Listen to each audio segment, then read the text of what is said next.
আসসালামু আলাইকুম। আমি রাস্তা চাই, আমার জন্য সবাই দোয়া করবেন, আমাকে সবাই সাপোর্ট করবে, সবাই সবাই আমাকে সহযোগিতা করবেন, সবাই পাশে থাকবেন, সবাই আমার জন্য দোয়া করবেন।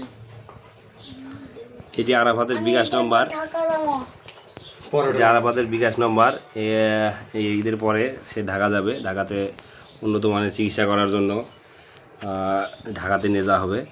যাই হোক, তার একটা বিকাশ নম্বর, আপনারা যা যেটা পারেন তাকে সাহায্য করবেন। আমরা এসে দেখলাম সে ঘুমেছিল, ঘুম থেকে উঠে কিছু কথা বললাম। যাই হোক, তার বাঁচানোর জন্য তাকে কিছু যদি সাহায্য করতে পারেন, যারা যে এখান থেকে আসেন সাহায্য করবেন। এটা তার বিকাশ নম্বর।